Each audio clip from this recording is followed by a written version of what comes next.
Capacitor एक विशेष प्रकार के कंपोनेंट होते हैं जो अपने अंदर से एसी वोल्ट और सिग्नल को पास होने देते हैं, जबकि डीसी वोल्ट को अपने अंदर से गुजरने नहीं देते हैं।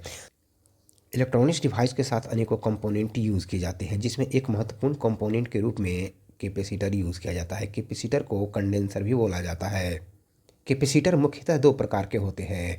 नंबर 1 इलेक्ट्रोलाइटिक कैपेसिटर है और नंबर 2 नॉन इलेक्ट्रोलाइटिक कैपेसिटर है।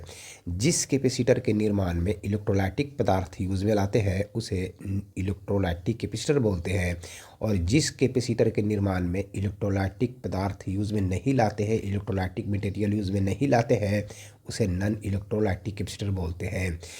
हम लोगों ने पिछले वीडियो के ज़रिए समझा था कि नॉन इलेक्ट्रोलाइटिक कैपेसिटर का यूज़ किस प्रकार से करते हैं।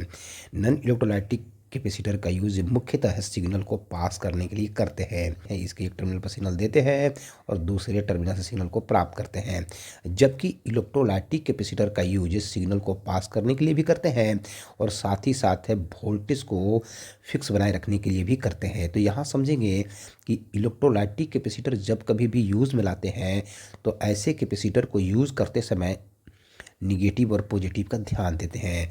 इलेक्ट्रोलाइटिक कैपेसिटर को निर्माण करने के लिए दो प्लेटों के मध्य इलेक्ट्रोलाइटिक नामक पेस्ट यूज में लाते हैं। ये दो प्लेट है और दोनों प्लेट के बीच में इलेक्ट्रोलाइटिक नामक पेस्ट यूज में लाया जाता है। और इलेक्ट्रोलाइटिक कैपेसिटर को यूज़ करते समय निगेटिव और पॉजिटिव का विशेष ध्यान देते हैं। इसके पॉजिटिव टर्मिनल को पॉजिटिव लाइन में फिट करते हैं और जबकि निगेटिव टर्मिनल को नेगेटिव लाइन में फिट करते हैं। यहाँ समझेंगे कि नॉन इलेक्ट्रोलाइटिक कैपेसिटर का सांकेतिक चिन्ह यानी कि सिंबल इस प्रकार का होता है, जबकि इलेक्ट्रोलाइटिक कैपेसिटर का सिंबल इस प्रकार का बना होता है। इसके एक टर्मिनल की तरफ पॉजिटिव और दूसरे टर्मिनल की तरफ निगेटिव का चिन्ह बना होता है। और सांकेतिक चिन्ह में अगर निगेटिव और पॉजिटिव का चिन्ह बना नहीं हो तो उस स्थिति में निगेटिव टर्मिनल और पॉजिटिव टर्मिनल की पहचान करने के लिए सांकेतिक चिन्ह में देखेंगे, सिंबल में देखेंगे कि एक प्लेट का साइज बड़ा होता है,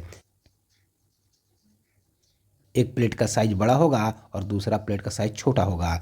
बड़ा वाला प्लेट से जुड़ा हुआ टर्मिनल को नेगेटिव टर्मिनल मानेंगे और छोटा वाला प्लेट से जुड़ा हुआ टर्मिनल को पॉजिटिव टर्मिनल मानते हैं। तो इस प्रकार से यदि सांकेतिक चिन्ह में निगेटिव और पॉजिटिव का चिन्ह नहीं बना हो तो प्लेट के साइज को देख करके हम लोग पता लगाते हैं कि कौन सा टर्मिनल पॉजिटिव है और कौन सा टर्मिनल निगेटिव है। तो यहाँ समझेंगे कि कैपेसिटर है या तो नॉन इलेक्ट्रोलाइटिक हो या इलेक्ट्रोलाइटिक हो, दोनों में से कोई भी कैपेसिटर का यूज सिग्नल को पास करने के लिए करते हैं।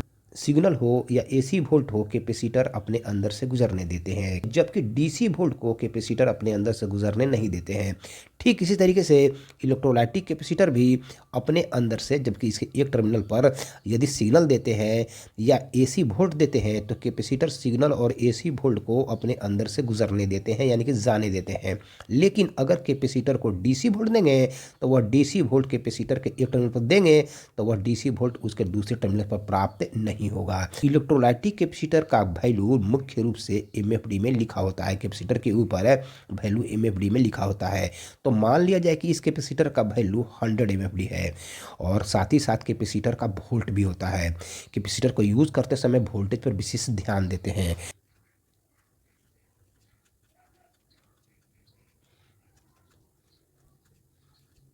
जिस प्रकार से बैंक का यूज़ हम लोग रुपया और पैसा रखने के लिए करते हैं, ठीक इसी तरीके से वोल्टेज को स्टोर करने के लिए, वोल्टेज को जमा रखने के लिए हम लोग इलेक्ट्रोलाइटिक कैपेसिटर भी यूज़ में लाते हैं।